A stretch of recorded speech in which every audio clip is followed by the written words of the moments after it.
বিদেশী অসমৰ মাটিৰ পৰা টালি টুকুলা বান্ধি যাব লাগিব দেশৰ প্ৰধানমন্ত্ৰীয়ে কৈছে আৰু সমগ্ৰ অসমৰ ৰাইজে জাতি মাটি ভেটি ৰক্ষা হ'ব বুলি ভাবি হুৰাহুৰে শিলদুল ভাঙি আহি ভোটদান কৰিছিলে কৈছিলে যে অসম চুক্তিৰ ভিত্তিত অসমক বিদেশী নাগৰিকক চিনাক্তকৰণ কৰা হ'ব তেওঁলোকৰ নাম ভোটাৰ তালিকাৰ পৰা কৰ্তন কৰা হ'ব তেওঁলোকক বিতৰণ কৰা হ'ব কিন্তু এই মৌলিক বিষয়টো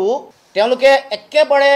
লুকুৱাই ৰাখি সমগ্ৰ অসমত শেহতীয়াকে অসমৰ মুখ্যমন্ত্ৰীয়ে আৰু বিজেপি চৰকাৰখনে কৰি থকা যিবোৰ ভয়াবহ কাম-কাজ যিবোৰে অসমৰ শান্তি বিঘ্নিত কৰিছে যিবোৰে সাম্প্ৰদায়িকতা ঘৃণাৰ বিষবাষ্পই সমাজখন থানবান কৰিব খুজিছে কেৱল মাত্ৰ ৰাজনৈতিক লক্ষ্য আৰু উদ্দেশ্য লৈ কাম-কাজ কৰি মৌলিক যিবোৰ কথা যিবোৰ পূৰ্ব প্ৰতিশ্ৰুতি যিবোৰ জাতীয় প্ৰশ্ন আছিলে যিবোৰ অমীমাংসিত প্ৰশ্ন যিবোৰ সমাধান বিচাৰি 14, 16, 19 জনগণে ভোটদান কৰিছিলে সেই গোটেই বিষয়বোৰ তল পেলাই অসমৰ জনগণক তেওঁলোকে বিভ্ৰান্তিকৰ পৰিবেশৰ মাজলৈ প্ৰতি বাৰে বাৰে টানি লৈ গৈছে আপোনালোকৰ নিশ্চয় মনত আছে যেতিয়া সমষ্টি পুনৰ নিৰ্ধাৰণৰ প্ৰক্ৰিয়া চলাইছিল যিটো কথাৰ আমি ব্যাপক বিৰোধিতা কৰিছিলোঁ কাৰণ আমি কৈছিলোঁ যে ৰাষ্ট্ৰীয় নাগৰিকপঞ্জী উন্নীতকৰণৰ প্ৰক্ৰিয়া সম্পূৰ্ণ নোহোৱালৈকে বিদেশীৰ নাম চিনাক্তকৰণ কৰি ভোটাৰ তালিকাৰ পৰা কৰ্তন নকৰালৈকে সমষ্টি পুনৰ নিৰ্ধাৰণ হ'ব নোৱাৰে কাৰণ বিদেশীৰ নাম আছে বুলি ইতিমধ্যে উচ্চতম ন্যায়ালয়ৰ তেওঁলোকৰ গোটেই গোচৰটোতে উল্লেখ হৈছিলে কিন্তু যেতিয়া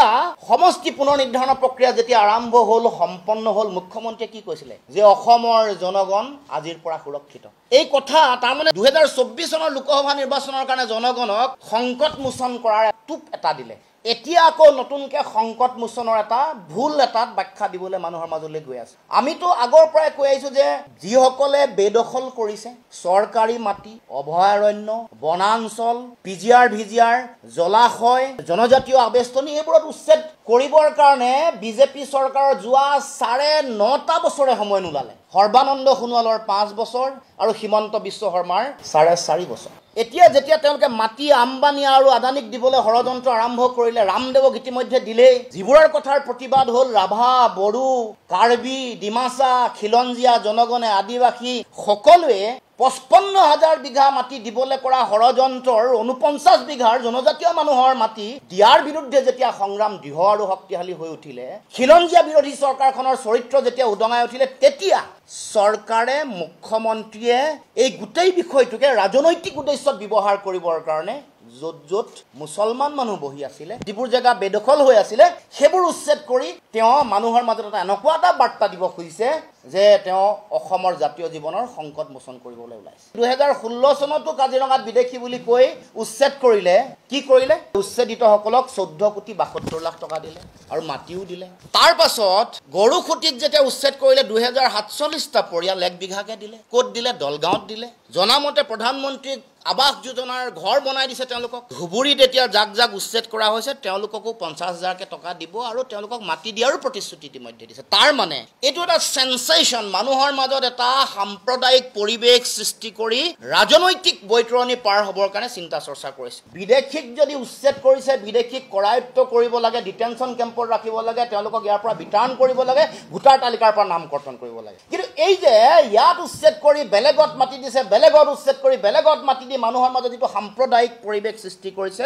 ইয়াৰ মূল আৰু অন্তৰ্নিহিত লক্ষ্য আৰু উদ্দেশ্য হ'ল 26ৰ নিৰ্বাচন অসমৰ জাতীয় জীৱনৰ সংকট মোচন কৰিবৰ কাৰণে অসমৰ মুখ্যমন্ত্ৰীয়ে কোনো কাম কৰা নাই নিজৰ ৰাজনৈতিক ভৱিষ্যতৰ সংকট মোচন কৰিবৰ কাৰণে এই কামবোৰ কৰা আৰম্ভ কৰিছে আৰু সেই কাৰণে মুখ্যমন্ত্ৰীৰ এই কামক আমি ৰাষ্ট্ৰদ্ৰোহ বুলি কৈছোঁ মুখ্যমন্ত্ৰীয়ে ৰাষ্ট্ৰদ্ৰোহ কৰিছে কাৰণ অবৈধ বিদেশীক যদি মাটি দিছে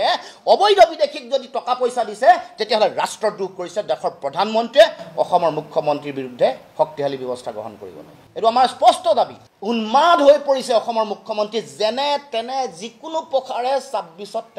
তেওঁৰ ক্ষমতা বাগজৰি লাগে ক্ষমতা লাগে তাৰ কাৰণে যিকোনো স্তৰলৈ যাব পাৰে যিকোনো পৰ্যায়লৈ কাম কৰিব পাৰে আৰু তাৰ কাৰণে যিকোনো মানুহক ব্যৱহাৰ কৰিব পাৰে যিকোনো মানুহক সেই কামত তেওঁ লগাই দিব পাৰে এনেকুৱা ধৰণৰ কিছুমান অসাংবিধানিক দেশৰ ন্যায়পালিকা আৰু সংবিধানত বুঢ়া আঙুলি দেখুৱা এনেকুৱা কিছুমান অসমৰ মুখ্যমন্ত্ৰীৰ আসনত থকা যিগৰাকী মুখ্যমন্ত্ৰীয়ে আইন আৰু সংবিধান ৰক্ষা কৰিম বুলি শপত লয় সেইগৰাকী মানুহে জনগণক উচতনি দিয়ে যে অস্ত্ৰৰ যোগেদিহে হেনো তেওঁলোকক নিৰাপত্তা দিব আৰু শেহতীয়াকৈ হৈ থকা ঘটনাত যিবোৰ আন্দোলন হৈছে তেওঁৰ পৃষ্ঠপোষকতাতে ঘটনা ঘটা বুলি মানে এই আন্দোলনবোৰ চলি থকা বুলি উল্লেখ কৰিছে তাৰ মানে প্ৰভোকেশ্যন তাৰ মানে মানুহক উত্তেজিত কৰি মানুহক সাম্প্ৰদায়িকতাৰ মাজলৈ ঠেলি দি ভয়ংকৰ পৰিৱেশ আৰু পৰিস্থিতি আৰম্ভ কৰিছে শিৱসাগৰীয়া ৰাইজে যোৱাকালি নাগৰিক সভা দি মুখ্যমন্ত্ৰীক বুজাই দিলে যে এইটো অসমৰ জনগণৰ এইটোহে মানসিক এইটোহে মন এইটোহে চিন্তা আৰু দৃষ্টিভংগী মুখ্যমন্ত্ৰীক কালি বুজাই দিয়া শিৱসাগৰীয়া ৰাইজক ধন্যবাদ জনাইছোঁ কৃতজ্ঞতা জ্ঞাপন কৰিছোঁ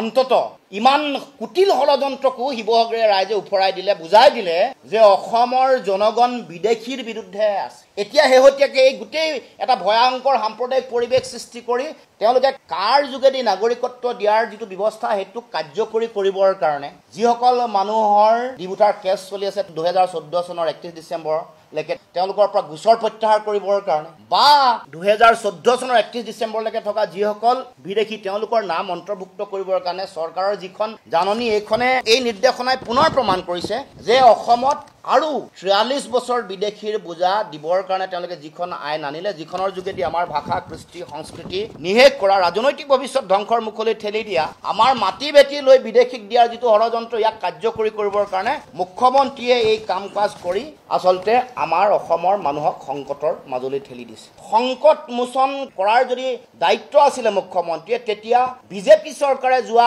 10 বছৰ যোৱা 9.5 বছৰ অসমত 5 বছৰ সৰ্বানন্দ সোণোৱাল হিমন্ত বিশ্ব শৰ্মাৰ 4.5 বছৰ এই 4.5 বছৰত তেওঁ কি কৰিব লাগিছিলে প্ৰথম কাম কৰিব লাগিছিলে অসম চুক্তি আখৰে আখৰে ৰূপায়ণ কৰিবৰ কাৰণে ব্যৱস্থা গ্ৰহণ কৰিব লাগিছিলে ভোটাৰ তালিকাৰ পৰা বিদেশীৰ নাম কৰ্তন কৰিবৰ কাৰণে তেওঁ ব্যৱস্থা গ্ৰহণ কৰিব লাগিছিলে বিদেশী প্ৰত্যাপন কৰিবৰ কাৰণে কেন্দ্ৰীয় চৰকাৰক হেঁচা প্ৰয়োগ কৰিব লাগিছিল মুখ্যমন্ত্ৰীৰ দায়িত্ব আছিলে অসম চুক্তিৰ 6 নম্বৰ দফা ন্যায়াধীশ বিপ্লৱ শৰ্মাৰ উচ্চ পৰ্যায়ৰ প্ৰতিবেদন কেন্দ্ৰীয় চৰকাৰক গ্ৰহণ কৰিবলৈ আহ্বান জনাই অনুৰোধ কৰি কাৰ্যকৰী কৰিবৰ কাৰণে মৌলিক যিবোৰ বিষয় যিবোৰৰ লগত 100% মানুহৰ আসন সংৰক্ষণৰ কথা জড়িত হৈ আছে স্থানীয় নিকায় বিধানসভা লোকসভাত আসন সংৰক্ষণ চাকৰি বাকৰিত আসন সংৰক্ষণৰ কথা মৌলিক যিবোৰ কথা মাটি ভেটি ৰক্ষাৰ কথা ভাষা কৃষ্টি সংস্কৃতি ৰক্ষাৰ কথা যিবোৰ কথা অসম চুক্তিৰ 6 নম্বৰ দফাত কোৱা হৈছে সেইবোৰ কাৰ্যকৰী কৰিবৰ কাৰণে মুখ্যমন্ত্ৰীয়ে ব্যৱস্থা গ্ৰহণ কৰিব লাগিছিল বা কেন্দ্ৰীয় চৰকাৰক দাবী উত্থাপন কৰিব লাগিছিল বাধ্য কৰিব লাগিছিল কিন্তু তাকে নকৰি মুখ্যমন্ত্ৰীয়ে অসম চুক্তিৰ 6 নম্বৰ দফাৰ প্ৰতিবেদন আজিলৈকে কেন্দ্ৰীয় চৰকাৰক অৰ্পণ কৰিব নোৱাৰিলে কেন্দ্ৰীয় চৰকাৰ গ্ৰহণ কৰিবৰ কাৰণে আহ্বান বা অনুৰোধ জনাই কাৰ্যকৰী কৰিবলৈ ব্যৱস্থা গ্ৰহণ কৰিব নোৱাৰিলে ৰাষ্ট্ৰীয় নাগৰিকপঞ্জী যেতিয়া উন্নীতকৰণৰ প্ৰক্ৰিয়া চলি আছিল আমি সকলোৰে আশা আছিল যে ত্ৰুটিহীন বিদেশীমুক্ত ৰাষ্ট্ৰীয় নাগৰিকপঞ্জী এখন অসমৰ জনগণে পাব ৰাষ্ট্ৰীয় নাগৰিকপঞ্জীৰ চূড়ান্ত তালিকা যেতিয়া প্ৰকাশ হ'ল দেখিলে আমি সকলোৱে দেখিলোঁ যে 19 লাখ মানুহৰ নাম কৰ্তন হৈছে তেতিয়া বিজেপিয়ে ক'লে যে নাই ভুৱা তথ্যৰে বহু মানুহে নাম সোমোৱাইছে আমিও কৈছোঁ ঠিক আছে ভুৱা তথ্যৰে নাম সোমোৱাইছে আৰু বিদেশী নাম কৰ্তন হ'ব লাগিছিলে কিন্তু জানি আচৰিত হ'ব যে তালিকা প্ৰকাশ হোৱাৰ আজি অত বছৰ হোৱাৰ পাছতো সংশোধনী আনিব লাগে বুলি ৰিভিজন আনিব লাগে বুলি কোনো ধৰণৰ শপতনামা উচ্চতম ন্যায়ালয়ত অসমৰ মুখ্যমন্ত্ৰী বা অসম চৰকাৰে আজিলৈকে দিয়া নাই তাৰ মানে এই বিদেশী নাগৰিকৰ সমস্যাটো তেওঁলোকে সমাধান কৰিবৰ কাৰণে তেওঁলোকৰ কোনো ধৰণৰ আন্তৰিকতা নাই যিবোৰ কাম কৰি আছে এইবোৰ কেৱল মাত্ৰ মানুহৰ মাজত উন্মাদনা সৃষ্টি কৰা মানুহৰ মাজত ধৰ্মীয় এটা সংকীৰ্ণতাৰ পৰিৱেশ সৃষ্টি কৰা মানুহৰ মাজত সংঘাত সংঘৰ্ষ সৃষ্টি কৰি এটা সাম্প্ৰদায়িক পৰিৱেশ সৃষ্টি কৰি নিৰ্বাচনৰ বৈতৰণি যাতে পাৰ হ'ব পাৰে তাৰ কাৰণে তেওঁ এই গোটেই কথা বতৰাবোৰ আৰম্ভ কৰিছে গতিকে এতিয়া মৌলিক প্ৰশ্ন সেইকাৰণে আমি উত্থাপন কৰিছোঁ যে বিদেশী নাগৰিকৰ নাম চিনাক্তকৰণ কৰি কৰ্তন কৰিবৰ কাৰণে ব্যৱস্থা গ্ৰহণ কৰিব লাগে দেশৰ প্ৰধানমন্ত্ৰীয়ে অসমৰ মাটিত কৈ যোৱাৰ 11 বছৰ পিছতহে অসমৰ মুখ্যমন্ত্ৰীৰ উপলব্ধি হ'ল যে 1 কোটি বিদেশী আছে যদি বিদেশী আছে তেতিয়াহ'লে তেওঁলোকৰ নাম কৰ্তন কৰিবৰ কাৰণে কিয় ব্যৱস্থা আজিলৈকে কৰা নাই তেওঁলোকক প্ৰত্যাপন কৰিবৰ কাৰণে তেওঁলোকক বহিষ্কাৰ কৰিবৰ কাৰণে কিয় ব্যৱস্থা গ্ৰহণ কৰা নাই আৰু তেওঁলোকৰ চৰকাৰ সৰ্বানন্দ সোণোৱালৰ চৰকাৰ হিমন্ত বিশ্ব শৰ্মাৰ চৰকাৰ ৰাইজে মেণ্ডেট দিছিলে অসম চুক্তি ৰূপায়ণ কৰাৰ কাৰণে অসম চুক্তি ৰূপায়ণৰ প্ৰতিশ্ৰুতিৰ কাৰণে কিন্তু সেই প্ৰতিশ্ৰুতি পালন নকৰি এতিয়া কেৱল মাত্ৰ মানুহৰ মাজত গোষ্ঠী সংঘৰ্ষ সৃষ্টি কৰিবৰ কাৰণে তেওঁলোকে উচতনিমূলক কাম কাজৰ কিছু তেওঁলোকে কাম কাজ কৰিছে ইয়াৰ পৰা কাৰোবাক উচ্ছেদ কৰি বেলেগ এক জেগাত সংস্থাপিত কৰিছে ক'ৰবাত জেগাৰ পৰা উচ্ছেদিত কৰি বেলেগ জেগাত সংস্থাপিত কৰিছে কিন্তু তেওঁলোকে যিটো মূল কাম বিদেশী চিনাক্তকৰণ বহিষ্কৰণৰ কাৰণে যিটো দায়িত্ব সেই দায়িত্ব পালন কৰা নাই আৰু পালন নকৰি কেতিয়াবা এনেকৈ উচতনিমূলক বক্তব্যৰে বেলেগক তেওঁলোকে ব্যৱহাৰ কৰিবৰ কাৰণে তেওঁলোকে অপচেষ্টা এটা চলাই আছে আপোনালোকে সকলোৱে জানে যে ইতিমধ্যে কৈছোঁ যে উচ্ছেদিত মানুহক কেনেকৈ তেওঁলোকে মাটি দিছে কেনেকৈ পইচা দিছে আৰু 9 কোটিত উচ্ছেদিত যিসকল মানুহ আছে তাৰে 200টা পৰিয়ালক জাঞ্জু বস্তি বুলি যিটো আছে বস্তিত তেওঁলোকে ইতিমধ্যে সংস্থাপিত কৰিছে আৰু 502টা পৰিয়ালক তেওঁলোকে যমুনামুখৰ কৃষি পামত তেওঁলোকে